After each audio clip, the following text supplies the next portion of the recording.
Hi everyone, hello and welcome back to a brand new piercing video. Welcome back to a brand new piercing video. Hi guys, hope all alright and had a nice fabulous few days. So I went onto Instagram and asked for all of your piercing related questions. So make sure you come and follow me on Instagram so next time I ask for them, you can get your questions in. So I'm not even gonna talk anymore. Let's get straight into your let's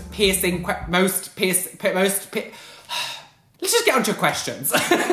Which piercings do you find attractive on a guy or a girl? I do find eyebrow piercings really sexy. I've always found, ever since I was really young, I've always found like eyebrow piercings such a turn on, and I don't know why. I don't know. So eyebrow piercings on guys make me sort of my heart flutter. And obviously as a gay person, like I don't have a preference towards women because I don't find, women attractive. So and it doesn't matter what piercing you have if you're a female, it doesn't work on me.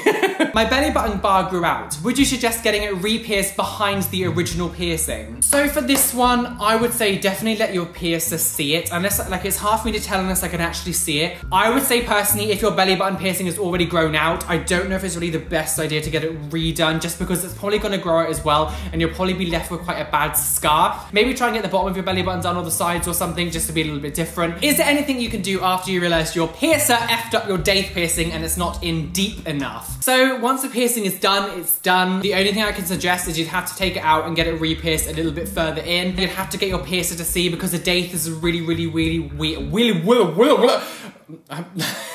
I will never do that again. Your daith is obviously quite a bizarre position, and some people's daiths aren't very big, or like they're big or small and everything. So this kind of piercing is a bit of a size queen, so you need quite a big daith. I would say just go see your piercer, they can look at it, and maybe you can get it behind. If your daith is big enough, then yes, sure. Why don't you have your snug or daith pierced? So first of all, snug piercings. I love them, I would love to get it done, but first of all, I don't think I've got a big enough rim on my ear. Like the snug piercing sort of goes, where your ear rim is on the outside, the snug piercing kind of goes in this little bit in here. But I don't think my snug piercing, like my snug bit, is big enough to get one done anyway, so I don't think I can get it done. Daith piercings, I actually do really want to get one, but I'm not too sure, again, if my daith is big enough. Next time I go get a piercing, I will go and ask my piercer, Ronnie, if my the size is big enough or not. I want to get it done, but I don't know if I can! How can you check or verify if a piercer is qualified or good? So what I normally do if I ever like going somewhere else, I will always like look on reviews online. It's a really good way. Now obviously, Google's the way that it is and everything. Just Google anything, just like Google the place and see what people have said. They should have like certificates and everything there saying that they're qualified. I know there'll be one or two places where they're a little bit sort of like dodgy. I've been to a few, like, well, at least I've seen a few people before who've been a bit funny. Also, when you go there, you can ask to see the certificates and to prove that there are like, qualified and things, so they will have that. Like my piercer, Ronnie, she has an Instagram. The piercing studio she works at, Extreme Needle, has an Instagram. Like I'm able to look at these things. So just search online. Would you like Callum to pierce? Now I'm assuming you mean, would you like to pierce Callum? Now so for people who don't know, Callum is my best friend and he's my housemate. You may see some of our videos together. And I have been going on at him for ages just to get a piercing. Not because like I'm trying to like corrupt everyone, but just because I think it's quite an interesting experience to go through, getting like a cartilage piercing. Like it's quite it's an experience. Callum always goes on about how he wants to experience everything at least once, obviously within reason. But I always say to him like, come, can we pierce your tragus? Maybe in the future there'll be a video of me going to get him like pierced and things. I've wanted to for a long time, so maybe we can do it. I don't know. What's your thoughts on horizontal eyebrow piercings? I think they look really cool. I actually I'm quite intrigued by them. Like the thing is, okay, so I love eyebrow piercings. As I said before, like eyebrow piercings are like my favorite kind of like piercings on men. Like I find them really attractive. But the only problem with like horizontal ones is they're very prone to rejection, more so than normal like vertical ones. When they go through the top here and out the bottom here, it still classifies as a surface piercing, but it doesn't grow out as fast. And some people's can last like pretty much their whole life. But when you get them like horizontally, it's so, the way that it's positioned, the way the eyebrow shapes and everything, and the way you move, like it's gonna reject even faster. What do you think of eyelid piercings? Idiotic. Are industrials hard to heal? Oh my gosh, so I have had 2 industrial piercings over my time. The thing is with industrial piercings is, it's got a fixed thing that is holding your ear in place. So you're getting obviously one long bar that sort of goes from there or there, like, the angles vary. It's not like a normal helix piercing where like if it's here, you can hit these parts of your ears and it's perfectly fine. It only really hurts if you knock the piercing itself. With an industrial piercing, because it's holding your ear in place, any sort of movement like between this part of your ear is painful. Like it is painful because it's, your ear's being held in place. So they can be really tricky to heal, especially with sleeping as well. You cannot sleep on that side if you've got an industrial piercing until it's at least healed. They're not piercings that you should start by getting. Get something else first, get a helix piercing or something before you start getting industrial piercings, because they're hard to deal with. Can you be prone to keloids? So this definitely does vary to person. Some people can get them a lot more easier than others. So you're technically like, I'm assuming this is what you mean, hypertrophic scars, which are like the little bumps that appear on your piercings. Everyone calls them keloids. Me, myself, I still call them keloids just because it's kind of like the thing that everyone calls them, but they're called hypertrophic scars. People can be more prone than others. I don't generally get them. I'm really, really lucky that none of my piercings have really got them. My anti-tragus piercing has had them now and then, but nothing really else has had it. I'm very lucky, but a lot of people, like my sister, for example, my sister could never get piercings. Her body just instantly rejects piercings whenever she gets them. Like they grow out or they get bumps and things. Like my sister's someone that cannot have piercings, and it's weird. Just people's bodies are very different, and some people do get them easily and some people don't. So unfortunately, there's not like an answer where I can be like, you're definitely gonna get them or you're definitely not gonna get them.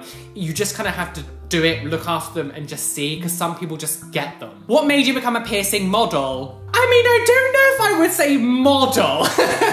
I mean, it just kind of happened really, like over YouTube time, I kind of just started creating more piercing content and it did really well for my channel. And you know, one thing I've always wanted to do is make YouTube a job. I've always wanted to be a YouTuber. I've always wanted to be someone who could, you know, be self-supporting, be, you know, self-employed and be able to do this. So piercing content just worked very well on my channel. And as I got more and more piercings, people came to me for information and it just kind of happened on its own, I guess. Piercings are like one of my biggest passions, and the fact that I can make that a job is insane. And I'm so happy that I can do it. So thank you guys for your support. Again, model might be a little bit a stretch, but I don't know, it just kind of happened. What are the odds a skin piercing will reject? So any surface piercing you do have will reject over time. I've had 5 done that have rejected over time. Like my wrist piercing, both my wrist piercings, they lasted about a year before they started rejecting. My nape piercing I've had done twice, that started rejecting over a few years. My eyebrow piercing rejected very, very, very quickly. It just depends on yourself. Again, it's one of those things that I can't tell you a definitive answer because it really varies from person to person. Just make sure you look after them, make sure you're very careful, don't catch them. Like the more you catch them, the more you irritate them, the quicker they will reject. If you're very good and you leave them alone and you just don't knock them or anything, they will last longer. I'm a guy and I plan to get my nipple pierced next summer, but I don't think my nipples are pointy enough. So, I mean, I can tell you this from my own personal experience. My nipples are really small. If I show you my nipple normally, if it can focus in, I don't know if it's my nipple, I'm hoping it focuses. My nipples are quite small, they're very, very small, but I was still able to get mine pierced, and as you can see, it's pierced on this side, and it's been absolutely amazing. I was really worried that when I got mine pierced, it wouldn't work and it would be horrible. Basically, when you have quite small nipples, they'll pierce the areola around the outside rather than the actual nipple itself. Some people do have big nipples and they kind of focus more on the nipple area. For me, it's gone more like around the areola side. Is it called the areola on a guy as well? I don't know. Again, just see your piercer. Go and see your piercer and they'll tell you if it's suitable or not. So I really hope you've enjoyed this question. Obviously, make sure you do come and follow me on social media. So next time I do ask for any questions, I don't know, I'm screaming. Make sure you come follow me on Twitter, Facebook, Instagram. All the links are in the description and in the comment section, and you can get your questions in for the next time I do ask for them. Yes, oh my gosh, so thank you so much for watching, guys. Please hit the like button and share with your friends. It really helps my channel out. Thank you so much for making it to the end of this video. A massive shout out to Erin Duich, Galaxy Starfire, Catherine Lamb, Kelly Bowser, Merrin Goldie, Michelle Erickson, and Philippa Clark for becoming my top Patreons. Thank you for being a patron. Make sure you do join Patreon down below. There's a link in the description. Be fabulous, blazing, be gay, be everything you want to be, and don't let any bitch